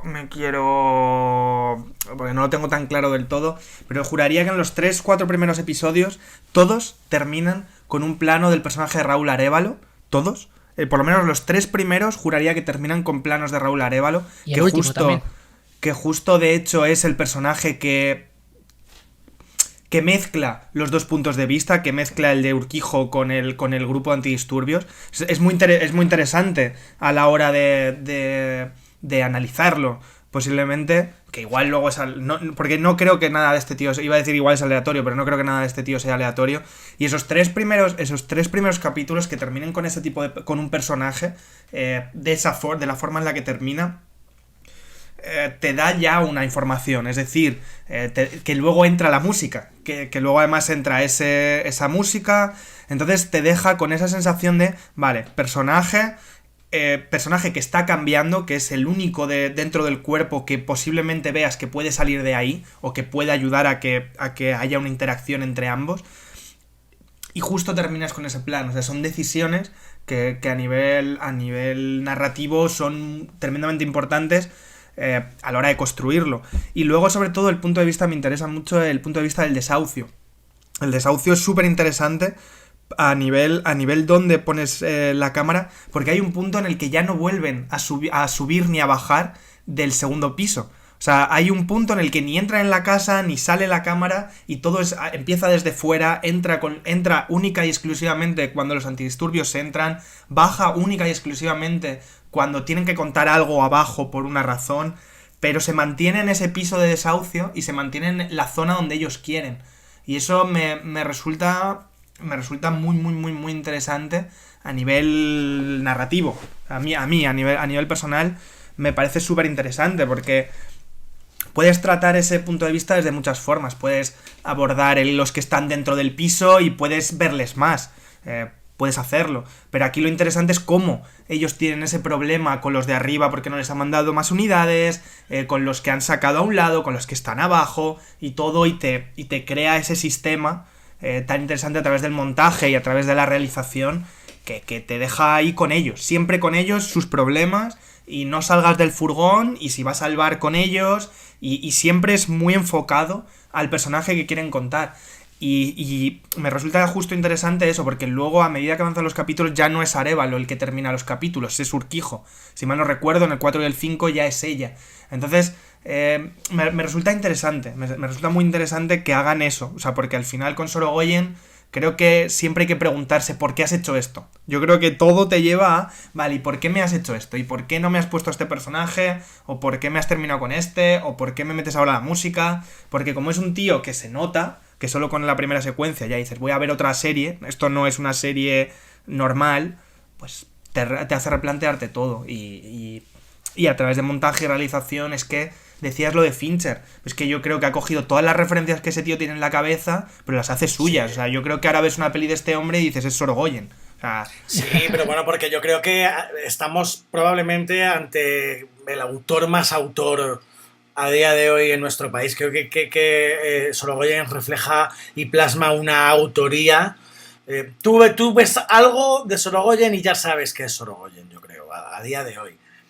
O sea, vamos a ver, sí. Desde Stockholm, ¿sabes? Las 8 citas evidentemente no la meto un poco en el pack, pero yo creo que desde esta primera ópera prima como tal, porque 8 citas no la considero ópera prima porque era algo como más, lo que más hablábamos corto, en su día, sí, eran como cortos un poco de escuela metidos en un pack para hacer un largo y poderlo vender como tal, ¿no? Pero al final yo creo que Sorogoyen es un autor, propiamente dicho, o lo más parecido a un autor que podemos tener en España, que autores como tales tenemos muy pocos y creo que es uno de ellos. Por lo menos de los que están más en forma, ¿no? Por supuesto. Sí, por eso es, porque es que es probablemente el director más en forma que tenemos ahora, o de los que más en forma están que tenemos ahora. Yo creo que a ese nivel autoral, porque luego hablábamos de La Unidad también, de nunca me acuerdo del nombre, de Dani de la Orden. Dani de la Orden, que también tiene un poderío brutal a nivel dirección. Se hablará mucho también. De la Torre. Se hablará mucho también y ahora que Oque Arde además está también preseleccionada, de lo nuevo también que haga también. Se me han ido todos los nombres. Es brutal. Oliver Laxe. Yo creo que realmente, y eso yo creo que hay que valorarlo mucho, en España existe un cine brutal y unos directores brutales y unas historias brutales que muchas veces pensamos que son menos de lo que hay. O sea, y tenemos ahí varios directores que están haciendo unos trabajos que son para quitarse el sombrero, pero a unos niveles altísimos. Estamos, yo creo, ahora mismo ante uno de los mejores momentos de la ficción española. O sea, ahora mismo, tanto a nivel de películas como tal, como de series, o sea, simplemente hablando de series, vamos a ver, o sea, hablamos de La Unidad, Patria, La Línea Invisible, o sea, estamos haciendo unas producciones bestiales. Pero no solo eso, tenemos a un director como es... y yo y los nombres hoy. El de Jurassic World 2, de Lo Imposible. Bayona le tenemos haciendo varios capítulos de seriotes para HBO. Tenemos a Alex de la Iglesia ahora con HBO. Es que tenemos repartidos también moviendo directores. No nos olvidemos de Paco Cabezas. Paco Cabezas. También dirigiendo Penny Dreadful y bueno. En Penny Dreadful también estuvo este hombre. Y yo creo que sí, que estamos en un momento muy bueno, tremendamente bueno. Y bueno, pues te dan ganas, ¿no? Es como que tienes más ganas a la hora de ver eso. Y también un poco el cambio, ¿no? Del tipo de cine que se hace aquí, que a lo mejor ahora es más abierto. También más tipo de cine, más diferente y búsqueda de cosas nuevas también. También, bueno, al final es que si pensamos en cómo se consumía cine hace 10 años, también esto tiene mucho... Incluso pasa con la música o con la literatura. Ahora tenemos tantos referentes que también es lógico que sea más rico lo que los creadores hacen. Porque tienes la posibilidad de ver cine de Guinea Ecuatorial, que a lo mejor hace 10 años era imposible o era muy difícil. Y ahora, bueno, pues que tengas todos esos referentes es al final también... Os pregunto una cosa sobre porque lógicamente en todas las pelis de Sorogoyen, yo creo que en todas o en casi todas, no sé si en Stockholm pasa, pero siempre hay un plano secuencia absolutamente maravilloso en el que hay movimientos de cámara imposibles. En este caso, creo que si mal no recuerdo es el momento de la pelea, ¿no? Yo creo que es el plano secuencia con más virguería, por decirlo de alguna forma.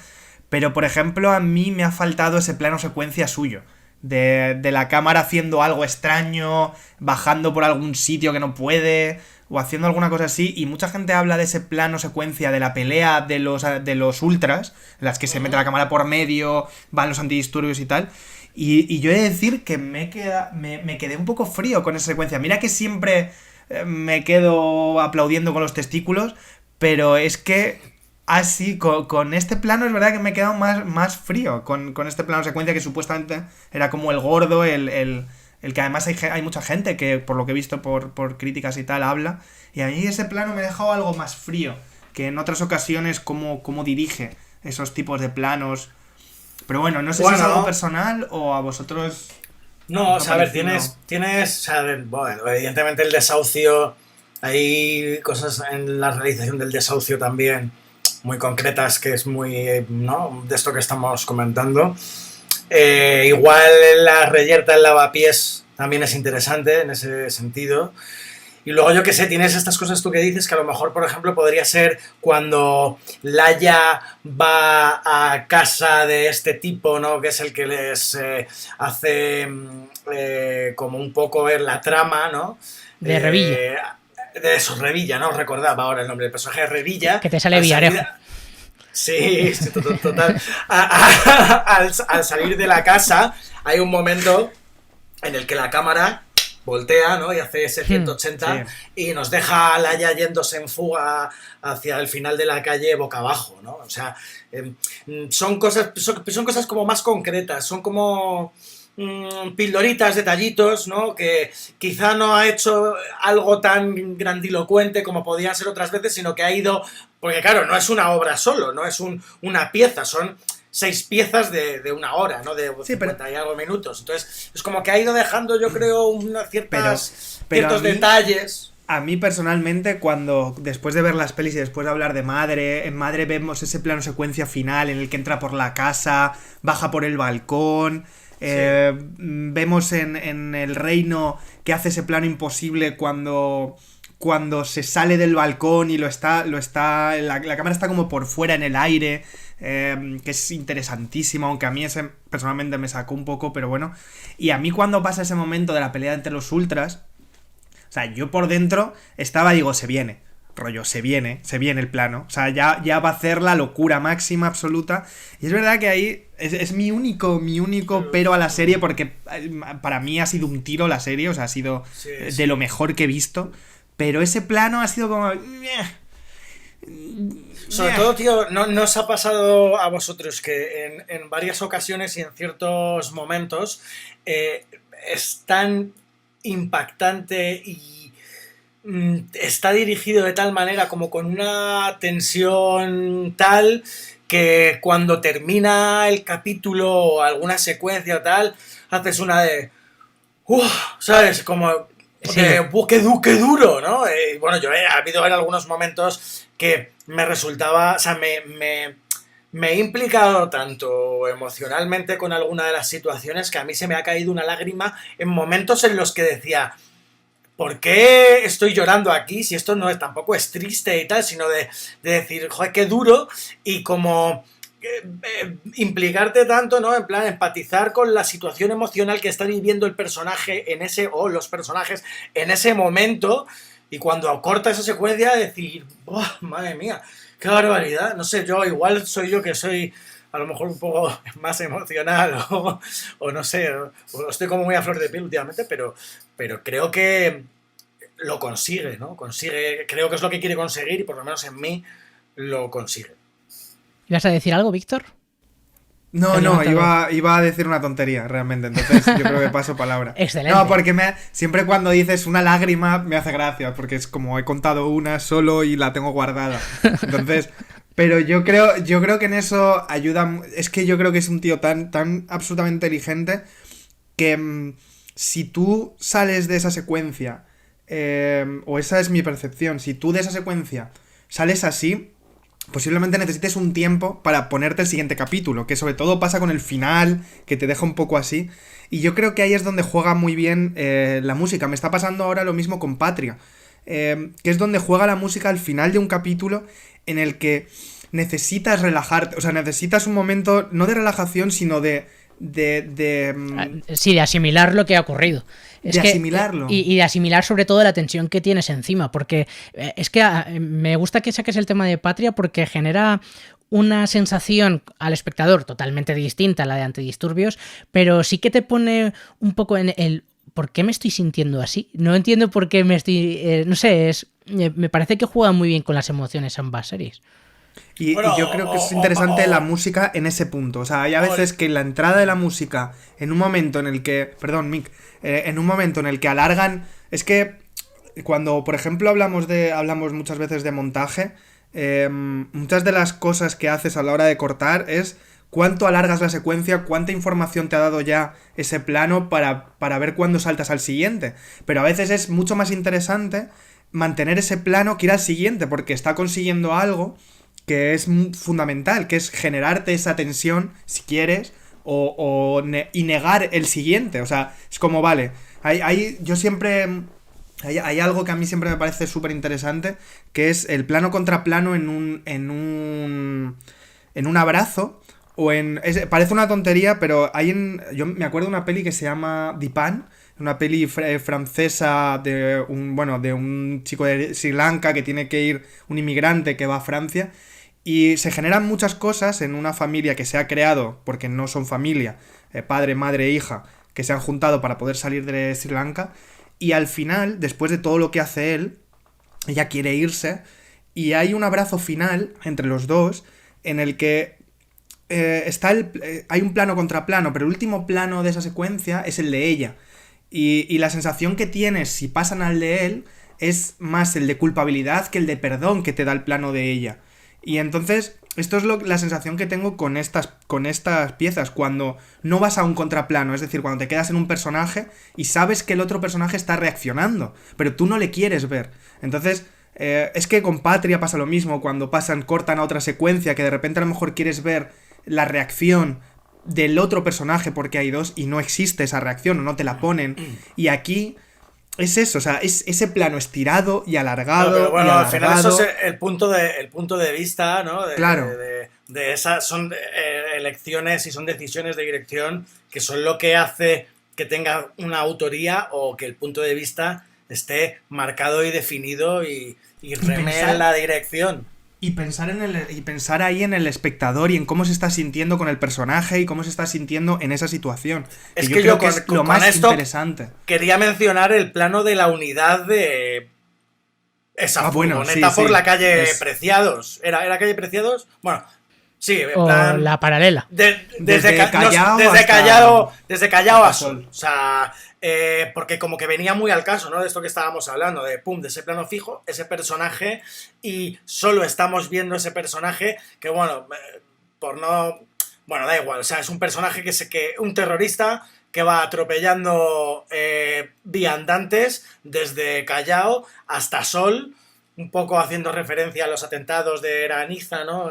Sí. Y lo de Barcelona y tal, de terrorista islámico atropellando viandantes, ¿no? Es tal ese plano que cuando, pues además es el último plano, es la última secuencia de ese episodio, sí. Corta, hay créditos y tú ahí en ese momento te quedas como diciendo... No sabes qué hacer. ¿Y ahora qué? Necesito 10 minutos para interiorizar emocionalmente lo que he visto, porque es lo que te digo. Yo ahí es corta y es como... Ay, a mí también se me cayeron las lágrimas después de ese plano. En plan, joder, estoy muy llorón últimamente. Pero era como... ¡Guau, madre, chaval! Y sobre todo pues es un lugar... O sea, es como muy icónico, de Callao a Sol, ¿no? Que es como si me dices que es un plano que estás viendo cómo lo hace un tipo en Central Park, lo ves quizá un poco más desde la distancia. Pero claro, es como yo que paso por ahí, no todos los días, pero muy habitualmente, pues vivo al lado, ¿no? Y es como... ¿sabes? Lo sientes más, ¿no? Y yo creo que también pasa un poco con todo esto, de sí, todo lo patrio que estamos empezando a ver, y esto que nos faltaba mucho antes, o ha habido una época y unos cuantos años en España, que nos faltaba como un poco ese contenido nacional y lo que nosotros vivimos día a día, que no se reflejaba dentro de las producciones ni de lo que estábamos viendo. Y hoy día es como que decir, joder, tenemos una vida tal, pasan tantas cosas en nuestro país, ¿no? Que por qué siempre tenemos que estar yendo a lo de fuera, ¿no? Y hay muchas cosas nuestras de las que podemos beber para contar historias acojonantes, ¿no? Y creo que eso es lo que claro. El desconocido, por ejemplo, es una historia además muy, muy hecha de cierta forma y es una reflexión interna también. Que creo que se está empezando a explotar el producto nacional, ¿no? El producto interior bruto. Sí, que antes no se tenía tan en cuenta. Y es como, joder, las vivencias que hay aquí, ¿no? Y además yo creo que tenemos y hemos construido, por suerte o por desgracia, una sociedad tal, pues España es como una sociedad muy concreta, con una gente muy concreta y con unas costumbres y somos de una manera muy especial que no hay nadie en ninguna parte del mundo que sea igual que el español, ¿no? El españolito. Y creo que hay muchas cosas que contar y que explotar y que estudiar todavía aquí como para hacer unas producciones como las que está empezando a ver. Y creo que se está abriendo como un nuevo amanecer dentro de la ficción. Totalmente, es que además, bueno, por supuesto está hablando de los antidisturbios españoles, que además es una policía en general, la Policía Nacional Española se la tiene muy bien valorada fuera de nuestro país en general, que se les ve como uno de los mejores cuerpos de policías del mundo, pero luego es que te está hablando de otros temas que también son muy españoles, es que te está haciendo un retrato de la España de los últimos años, sí, desde la parte de la corrupción, de la especulación y de todo esto que yo creo que le interesa mucho a Sorogoyen y a Isabel Peña, pero también te está hablando, por ejemplo, de la masculinidad y el patriarcado, como muy sutilmente, porque tampoco está haciendo... Bueno, no tan sutil, porque está ahí y tú lo vas viendo y hay como... Pero no es está muy bien hecho. No es una serie sobre la masculinidad. No. Está hablando de otra cosa. Lo que pasa es que va implícito, ¿no? Y por ejemplo, el personaje de Roberto, ¿cómo se llamaba? Úbeda, ¿no? Ese personaje está marcado por la masculinidad, ¿no? Por el miedo, por cómo, mira, es que eres un hombre y tienes que trabajar en la Policía Nacional y no puedes tener miedo, no puedes tener una depresión, no puedes llorar, no puedes tal. Es brillante. Y luego, por otro lado, tienes el personaje de Raúl Prieto, era, ¿no? Elías Bermejo. Sí. Que te lo lleva a otro punto, o el personaje de Patrick Criado que se va también, ¿no? A otros puntos de la masculinidad, y es algo que es un debate que imagino que se tendrá en otros países, por supuesto, pero en España está ahora ahí, ¿no? El debate de la masculinidad, de cómo se está construido la figura del hombre, y es muy interesante, ¿no? Los prejuicios, cómo en España enseguida yo conozco a gente que no va a ver la serie por los prejuicios que tiene contra los antidisturbios y no quieren que les enseñen una imagen blanqueada. Pero luego tenemos a otras personas que piensan lo contrario. Y entonces es muy interesante, ¿no? De todas formas, tenemos que hacer el parón, que ya nos estamos pasando de tiempo. Ahora seguimos. El Quimérico Inquilino, con Sergio Vélez, Víctor Alvarado y Mick J. López. Y nos hemos quedado aquí en este rato de publicidad hablando nosotros y casi no volvemos. Hemos empezado a discutir y es curioso porque es una serie que yo creo que no busca la polémica, tampoco busca grandes reflexiones, y sin embargo yo creo que estamos viviendo una situación con una sociedad como la nuestra que está tan polarizada y que enseguida, si el vecino piensa una cosa, tú tienes que pensar la contraria, que al final te lleva a discutir esta serie y a pensar en cosas que quizás hasta no son tan importantes, ¿no? Porque la serie, pues bueno, es lo que es gente que está trabajando y de repente se encuentra en una situación muy compleja porque hay unos malosos por arriba que les están utilizando como peones, y deberíamos todos entenderlo y ya está, y sin embargo genera muchas dudas y muchos debates y es muy interesante. Yo hay una cosa que estaba pensando cuando estabais hablando sobre todo de los finales, de esto que decías tú, Víctor, que sobre todo con Patria, que necesitas parar antes de ponerte el siguiente capítulo y tal, y yo no sé si se está empezando ya a acabar o se está empezando a agotar un poco la fórmula esta de las series de maratón, de verte 8 capítulos del tirón que casi no te da tiempo a reflexionar, que o al menos a mí me pasa. A mí a veces me veo, por ejemplo, Antidisturbios, me la he visto del tirón porque me apetecía verla. Yo también. Y ya lo tengo todo mezclado, ya no sé... Y seguro que me estoy perdiendo cosas, que a lo mejor si se viese más pausado... No sé si a vosotros eso os pasa. Esto es como cuando vamos a Sitges y nos vemos 5 películas o 6 al día, y con la serie un poco pues te estás viendo capítulos de 1 hora y te estás viendo 6 capítulos en un día, y quizás no es la mejor forma, quizás es mejor... De hecho, lo de Patria ahora que va por semana, pues bueno, pues la verdad es que a mí me está viniendo bien realmente lo de Patria esto, también. A ver, depende, porque a ver... también hay veces que es como que cuando salen de una semana para otra se te olvida, sí. Se te olvidan ciertas cosas. No sé, o sea, yo tengo como las dos vertientes, ¿no? En plan de verlas del tirón y decir, guay, ya, cómo lo disfruto todo, o es como, te metes dentro ahí y tal, hasta... Y luego de repente, por ejemplo, me estaba pasando con Lovecraft Country, que de una semana para otra había veces que pues así, también es que joder, Lovecraft Country de un capítulo a otro hay veces que es como un poco pasatiempo, luego hay otros que van como que directamente la continuidad es de uno a otro directa, ¿no? Y hay otros que no, como que pasan unos no sé, unos meses. Y hay veces que pones el siguiente y era en plan, ¿de dónde estábamos? ¿Qué había pasado? En plan, ¿esto qué es? ¿Sabes? Entonces, por eso te digo que depende mucho de la serie, igual que de estos de verte uno detrás de otro, ¿no? Hablamos, por ejemplo, hace tiempo de Cobra Kai. Cobra Kai es la típica que te cuesta... Dejar de ver un capítulo, dejar de verla, pero está como pensada y hecha para que te las comas las temporadas del tirón.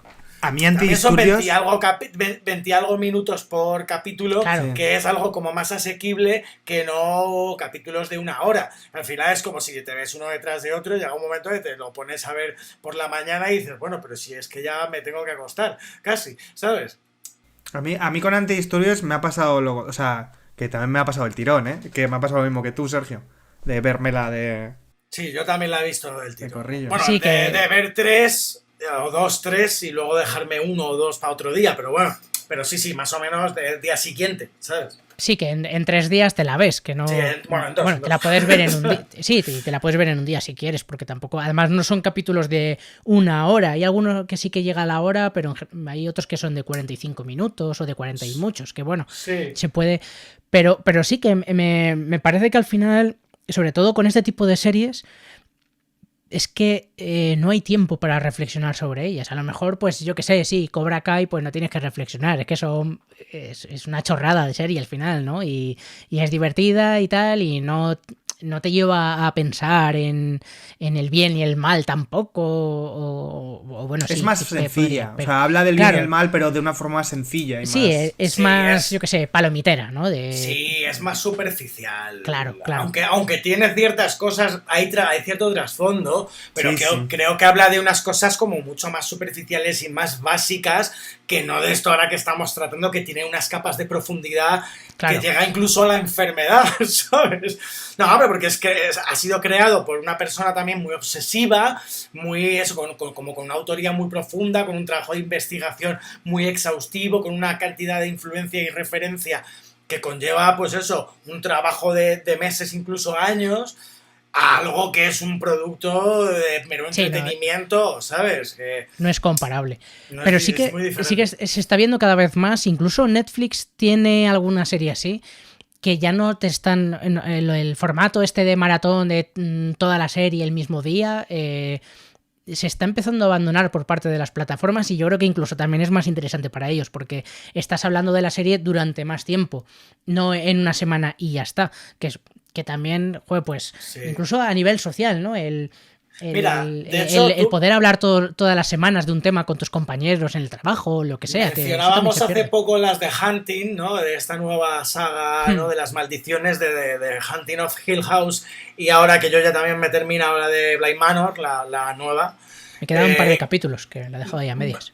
Pues pasa con estas en concreto que hablas de Netflix, pasa un poco esto, ¿no? Que verte a el tirón... Uf, a mí me cuesta... A mí cada capítulo me conlleva un trabajo y que luego la sensación cuando las veo y las termino es, joder, pues mira, ha estado muy bien y tal... Pero son unas series que son densas, que sí. son un terror que tiene mucha parte psicológica y no es terror de solo susto, es también un terror como con un trasfondo muy psicológico y muy emocional y tal que te implica un trabajo. Y eso que Bly Manor me parece más sencilla. Que sí. La primera Hill House, es que esto ya empieza a oler a mierdas nuestras, por cierto. Pero bueno, es el bloque ya. ¿No? La primera es que casi, no sé, a lo mejor pasaba más de una semana hasta que me veía el siguiente capítulo, porque es que me parecía como... Luego lo disfrutabas un montón, pero... Me pasó también. Pero sí, y bueno, me parece también interesante que se juegue a diferentes formatos a la hora de visualizar la serie. El propio Movistar lo hace. Puedes ver antidisturbios, iba a decir la unidad ya. Puedes ver antidisturbios a través de la televisión, que lo pone, no sé si los viernes o algo así, o la puedes ver del tirón. Yo creo que casi todo el mundo la ve del tirón, pero también porque estamos acostumbrados a eso, al consumir como locos y no reflexionar tanto. Y yo creo que es una serie que desde luego invita a ello. Ya que estamos en mierdas nuestras... esta semana quería comentaros, porque no lo pudimos hacer la semana pasada que no hicimos programa, las críticas destructivas del mes, porque en octubre nos ha dejado unas críticas muy bonitas. Buena mierda. Nunca mejor dicho, además. La primera que tengo aquí apuntada, que las podéis ver en redes sociales si queréis y que podéis votar por vuestra favorita, es de Kevin Maher, que va a salir 2 veces en estas críticas del diario The Times, que sobre la película Trolls 2, gira mundial, dijo que parece como si fuese así de mala a propósito. Y bueno, a ver, no es una crítica ultra destructiva, pero luego veremos en qué se convierte el bueno de Kevin con la última, porque es que es maravillosa. La segunda crítica que tenemos anotada es de Johnny Oleksinski, de New York Post, sobre El secreto, atrévete a soñar, y comenta que todos los que dieron el visto bueno para que esta película se hiciera deberían ser encerrados. Sí, sin ningún tipo de paliativo. La tercera crítica que rescatamos es de Bollero, de Carlos Bollero, del País. Crítica patria. Te queremos, Carlos. Maravilloso. Fans. De la película El Rey del Barrio. Y bueno, la verdad es que la cogimos casi porque es Carlos Bollero, porque tampoco es tan brutal, pero dice: me aburro moderadamente con el denso e inane metraje de esta película. La elegancia, ¿no? Es la capacidad y la elegancia que tiene para el insulto. Claro, es que el denso e inane. Y es que igual... Y me gustó lo de me aburro moderadamente. Es que ese tío, ayer de hecho, justo, me veía un vídeo, el vídeo que hizo, la video review que hizo en su canal creo que con El País también, o con la SER, o que hizo para Interestelar, y es maravillosa porque al final te dice: a mí es que la ciencia ficción... Entonces luego te dice: a mí me gusta Alien porque era un terror y tal, y no sé qué, y me gusta Blade Runner porque era... esto, a mí es que los personajes como que no, a mí me parece maravilloso, pero es un tío que a lo mejor te puede hablar durante 15 segundos y a lo mejor se ha cagado en toda tu familia, pero no te has enterado hasta que después no le vuelves a dar otro paso a todo lo que te ha dicho. Es elegante, o sea, te dan ganas de darle cubertería de plata, ¿no? De sus críticas a todas las películas de Sidney Pollack, que es obra maestra. Es como, pues te has explayado mucho, ¿eh? Te ha gustado, pero te has explayado, ¿eh? Y al otro lado está Almodóvar, que todas sus pelis son un desastre. Javier Cámara le tiene también bastante enfilado. Creo que fue... no me acuerdo cuál fue, pero que es que le destruía. Pero era... bueno. Estoy convencido que en su habitación tiene mogollón de póster de Javier Cámara y de Almodóvar. Mogollón, todo lleno de póster. Darlos en la frente. Sí. con dardos, Se va. tiene seguimientos a su familia, o sea, tiene todo hecho para que entren y sea un depravado. Los domingos va a un campo de tiro y las figuritas es Almodóvar y Javier Cámara. Pero vamos a la cuarta. La cuarta es que después de esta crítica me parece que yo no sé qué va a venir el resto del año, porque es que es muy difícil superar esto. De nuevo es Kevin Maher de Times, que a la película Como perros y gatos la patrulla unida le dedicó esta crítica. No hay cifras del presupuesto, pero si ha costado más de $20.000, me comería la caca de mis mascotas. 1. Maravillosa. Porque a este hombre le siguen dejando ir a ver pelis de animación. Eso creo que es lo primero. Y lo segundo, a pesar de que yo votaría esta crítica, aunque no sea ahí Bollero, es que Bollero le quiero mucho, pero el problema de esta crítica es que la sensación de este tío es que quiere salir en nuestra portada. O sea, está buscando categóricamente el premio. Claro, pero esto luego, ¿cómo lo superas? ¿Tú qué vas a hacer en el mes de febrero para superar esto? Comerte la caca de tus mascotas. O comerte la caca de... O comerte la caca de tu pareja o la de tu hijo. A lo mejor es como se puede superar. O comerte a tu pareja o a tu hijo directamente. Comerte a tu mascota. Es muy complicado. Y esto empieza ya a embarrar muchísimo. Sí.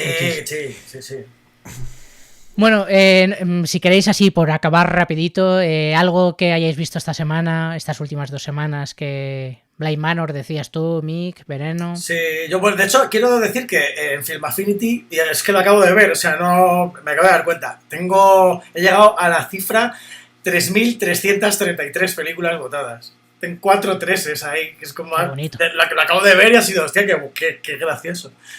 Decía Bly Manor, decía, bueno, Veneno, pero yo creo que de Veneno... A mí, ya digo, me gustaría hacer un programa que los oyentes lo valoren. Y he visto que me ha gustado mucho y también ha sido así un poco random. Decir, voy a buscar series de estas de 20 minutos, media hora para ver mientras como, mientras, ¿sabes? Pero hombre, con un poco de chicha. Y he descubierto Fleabag, que me ha encantado. Yo no la había visto. Fleabag es... Y me ha parecido maravillosa, me ha parecido genial, fantástica. Muy fan de Phoebe Waller-Bridge, me he hecho fan de esta señora. Y aparte que algo que surgió como un monólogo, porque esto surgió como un monólogo y un productor dijo, no, vamos a hacer de esto una serie. Maravillosa esta señora, o sea, esta chica me flipa, me ha gustado mucho. La tenéis en Amazon Prime. Yo creo que y no sé si ahora en alguna otra plataforma, en Movistar, me parece que la han metido también. Sí, creo que también, pero sí, me suena. Fleabag yo creo que sigue la línea de Louis C.K., de lo que fue Seinfeld en su momento, pero bueno, Seinfeld era otra historia. Pero por el tipo del monólogo, pero Louis C.K. sobre todo con esa naturalidad de lo escatológico y de lo... Pero sobre todo que me gusta que al principio te choca mucho y te saca esa rotura de la cuarta pared, el interactuar todo el rato con el espectador, que al principio es como, ¿qué es esto? ¿Qué pasa? Y al segundo o tercer capítulo te empiezas a acostumbrar y ese recurso lo hace de una manera magistral como un recurso básico para la serie, hasta el punto de que en la segunda temporada hay otros personajes que toman partido en este recurso. Interpelan. Y claro, y eso lo hace todavía más genial, ¿no? Recomendadísima. O sea, tenéis que ver Fleabag, todos. Muy teatro también en ese sentido. Muy teatro, pero bueno, porque como viene al final de esa comedia y de esa, no de cómicos y de... Pues eso, te hace partícipe como si estuvieras tú en un escenario viendo pues es una obra de teatro o un monólogo, ¿no? Muy grande esta serie. Muy genial, muy genial. Es muy guay. Víctor, ¿tú quieres comentar algo?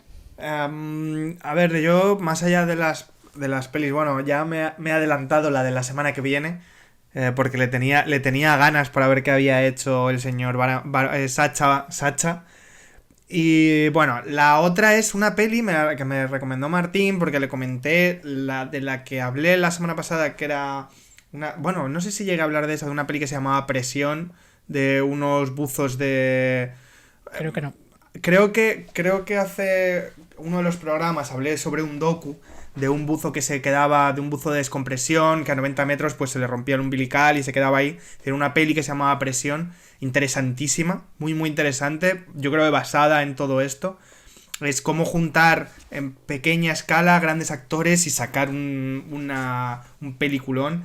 Y me recomendó, hablando de esa, me recomendó Martín una película que se llama Cutterhead, aquí en España no hay salida, que es una peli danesa sobre una chica de relaciones públicas que quiere hacer un seguimiento de cómo una tuneladora construye toda la zona de tren y tal. Y es una peli muy chiquitita, en el sentido de que al final todo lo que pasa es que suceden unas cosas ahí dentro y a ella le meten en la cámara hiperbárica para la presión que hay ahí abajo y tal, donde tienen luego que trabajar. Y es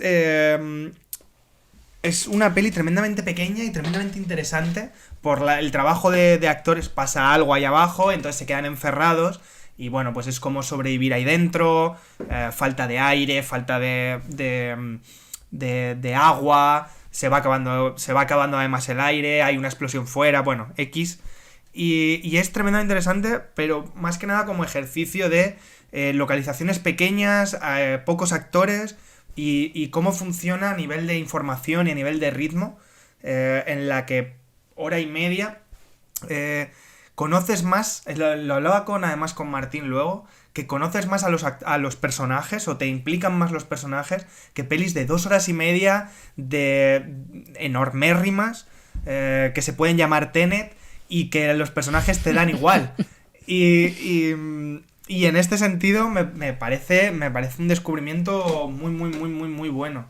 Sobre todo por el trabajo de actores.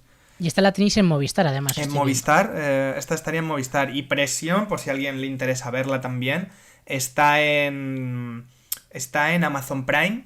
Y el documental, que se llama Sin Aliento, está en Netflix. El documental me parece más interesante realmente que la peli de Presión, pero la peli está muy bien llevada y tiene ese símil, la de Presión y esta de No hay salida, que al final son personajes encerrados en un sitio en el que, pues por lo que es precisamente ese sitio y las dificultades que hay ahí, pues tienen que, bueno, pues inventarse cómo salir de ello.